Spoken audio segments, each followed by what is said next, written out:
Hello and welcome back to Maddox Rainmaker's Laboratory. This is Module 2, Goal Setting and Time Management. So we're going to talk today about, or at least the first portion of the module, Module 2.1, we're going to be talking about the book, 7 Habits of Highly Effective People by Stephen Covey. So I have the monumental task of tackling this book and applying it to what we do every day in the title industry. And I have to do it in about 15, let's just say 17 minutes-ish. So I'm going to be going through each one of the habits here quickly and trying to apply it to what we do every single day in our work lives. So habit number 1, we talk about the habit of being proactive. And, I tell you, going through every single day, the whole idea about proactive people, will say there are things that I can control, there are things that I can't control. And going through and trying to figure out what those things are going to be a huge, huge benefit to you. Understanding what those are. When you go through the different tasks and being in control, Covey talks about the circle of concern, where you have the inner circle is the circle of influence.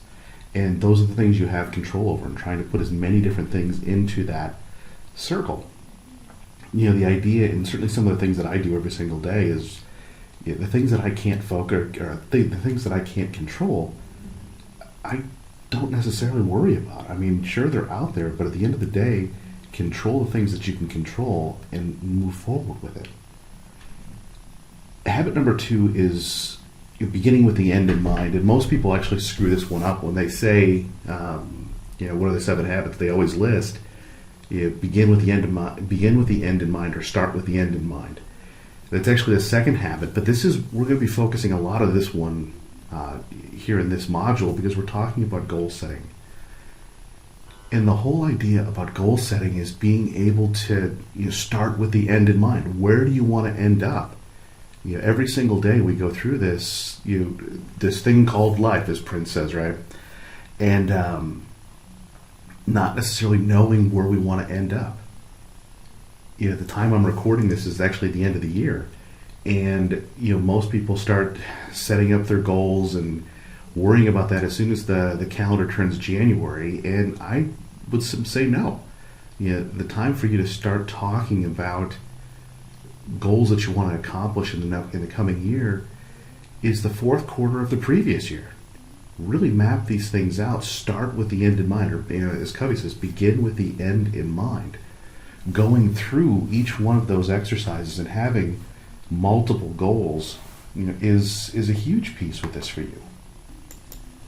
One of the cool things in habit 2, as Covey talks about, going through each one of these, and I love the idea of the personal mission statement. You're going to see as we go through the course, a lot of these concepts have different, have common threads running through them. The personal mission statement is kind of like that USP, where you go through that and figuring out what that mission statement really means to you is going to be monster to be able to set that direction, set the course that you want to take, either the coming month, the coming year, the coming decade. I mean, it's one of those things that as you get into goal setting, the whole idea behind it is you have that focus, know where you want to end up. As we get into habit number 3, putting first things first, one of the most significant things in this book was that 4 quadrants that Covey talks about. And I love the way that he breaks these things down to trying to figure out how to move things and spend more time in quadrant number 2. And I'll break these down for you.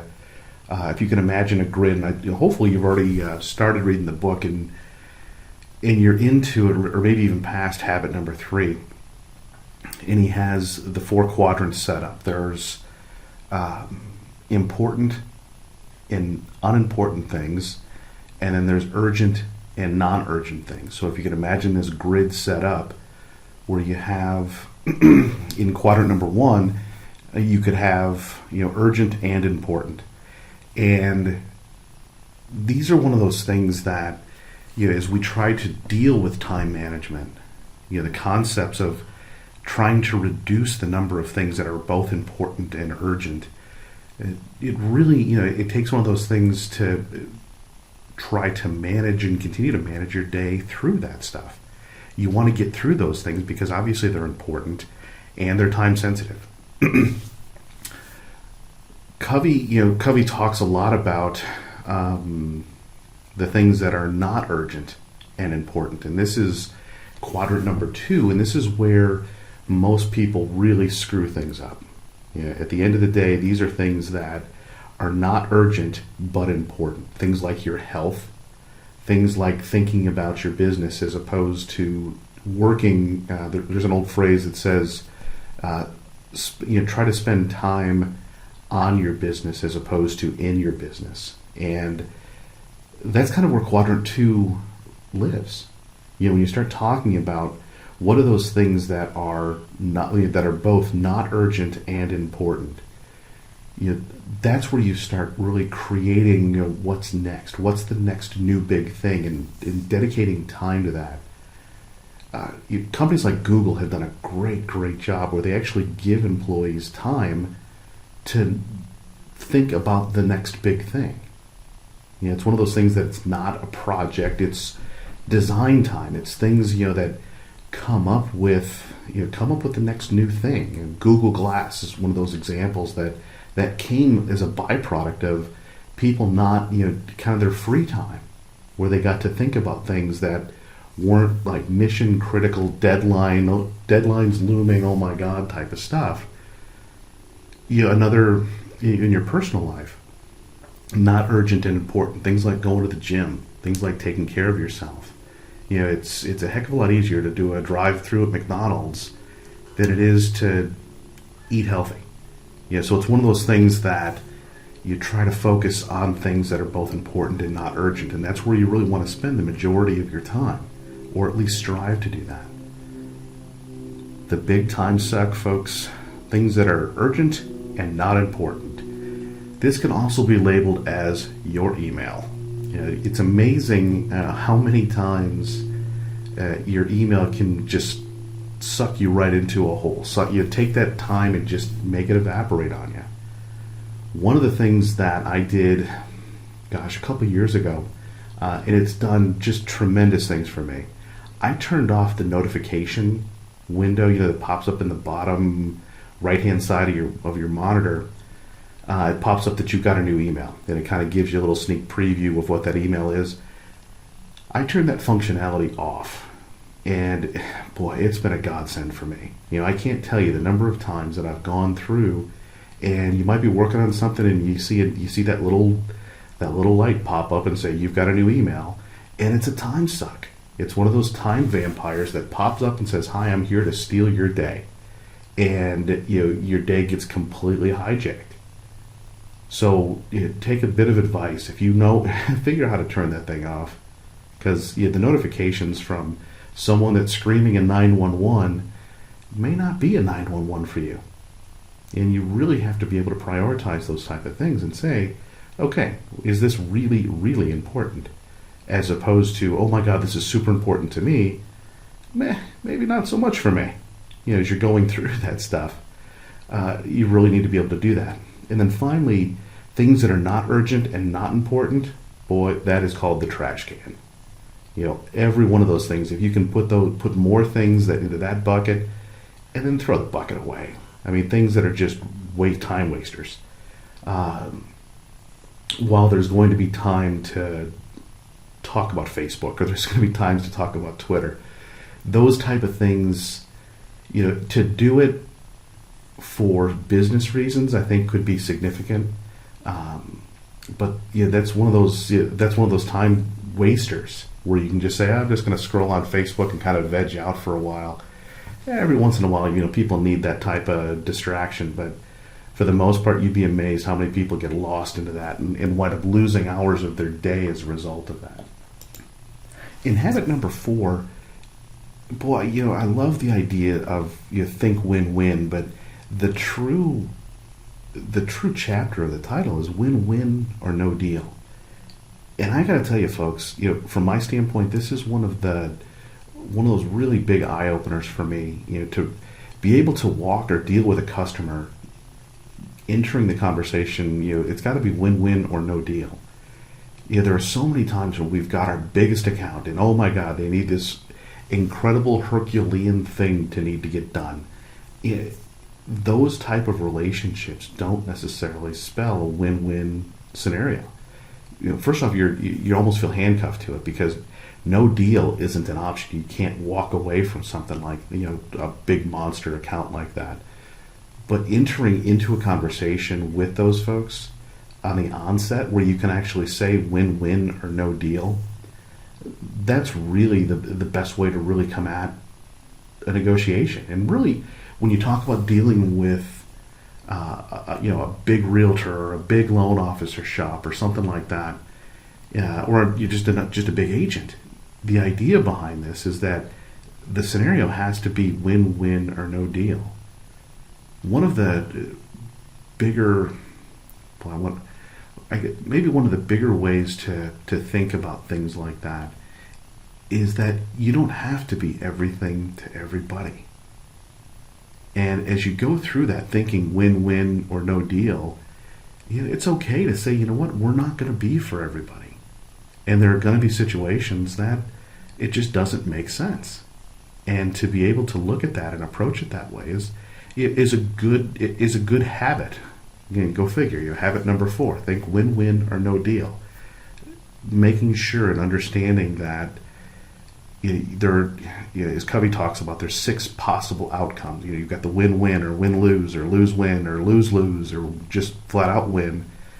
But you go all the way through it to think win-win or no deal, to be able to say it's okay if we can't come to terms on this. This might not be the best fit. That's a real cool way to approach things. When we get into habit number 5, seek first to understand, then be understood. Boy, they should staple this on everyone's forehead in kindergarten.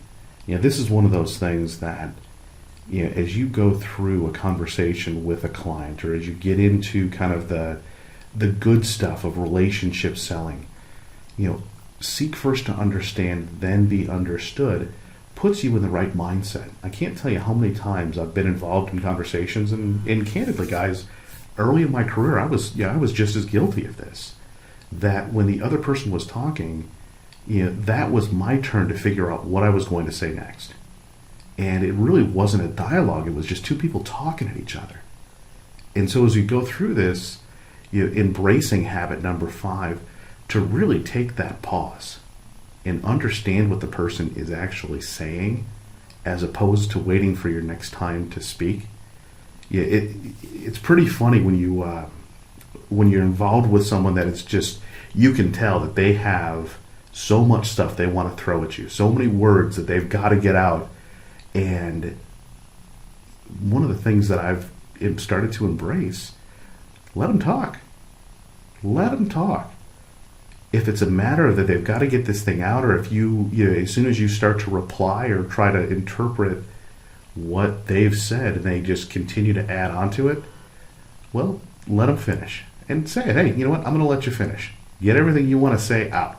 Get it out so I can completely understand what you're trying to say here. This is also a really cool habit to embrace when you're trying to problem solve. I can't tell you how many phone calls you get with someone just wanting to make I've got to yell at somebody for the sake of yelling. At the end of the day, trying to understand what they're trying to accomplish, and if it's possible. And that's where you can slip right back into habit number 4. After you understand what they're trying to convey to you, then you lace in habit number 4. Okay, is there a situation where we can make this a win-win scenario? Or is it win-win, no deal? At the end of the day, I can't tell you the number of times that I've had folks tell me, okay, here's what we got to do, and I didn't agree with it. Saying, you know what, I'm sorry, that's not going to work for me. Habits number 6 and 7 really build on the first 5.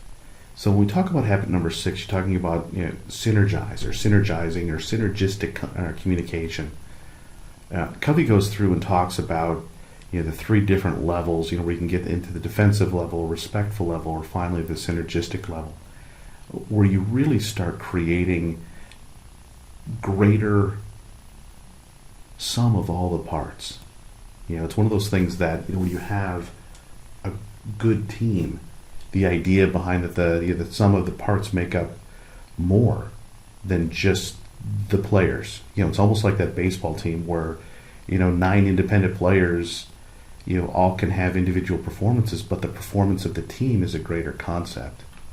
As you go through a lot of these different habits, and certainly going through the idea of creating synergy between different teams, that's where the good stuff really is, and that's where the 5 different other habits start to build on this stuff here. So in going through and trying to find synergy and being able to say, okay, here's what your team can do versus, when you look at a title agency, where you have escrow and title and sales and accounting, each one of those parts can make up a good function, and they all do a good job, but collectively they can create this whole team concept. And if you can build that around the customer experience, notice how I said experience as opposed to service, because you know how much I do not like talking about good customer service. In creating a good customer experience and leveraging each one of those to deliver that, that's really where you can leverage the synergy. And then finally, habit number 7, sharpening the saw. That's I think that's really kind of one of the hallmark things of any good program, is it has to have some way to give either a feedback loop or some type of way to put more into it. And sharpening the saw accomplishes that for us. Part of your day as we go through the planning piece needs to incorporate each one of these habits, but as we get into habit number 7, sharpening the saw is just a monster piece for you. Being able to add more and more content. This program for itself is a way to sharpen the saw. It's a way to add more than what you were typically doing before. Now that was pretty much drinking through a fire hose. So hopefully you were able to get through and kind of embrace those things. Certainly as you go through the book and understand and get doing the deep dive into each one of the habits, is really going to be able to have you stop and think, okay, how do I apply this back into my business or life? As you're going through this stuff here, we'll call this one, I'll wrap this one up here as we go through this and start to get into the goal setting and time management pieces. But understanding the habits is really going to help you get your head around where we're going next. So like I said before, I encourage you to finish up the book, get motor through it. I realize that asking most salespeople to read books at this rate is alarming. And from your standpoint, this is something that I want you guys to really embrace and hopefully continue even after this course is over for you, is that you should set one of those goals should be to say, okay, I'm going to read 6 books this year, and here are the 6 different books that I'm going after. That's another one of those cool goal setting things that you should say, how am I going to sharpen my saw? Did you like how I brought that back all the way into the habits? Yeah, I thought you would too. So we're going to call this one for Module 2.1. Thank you very much, and we'll talk to you next time, guys.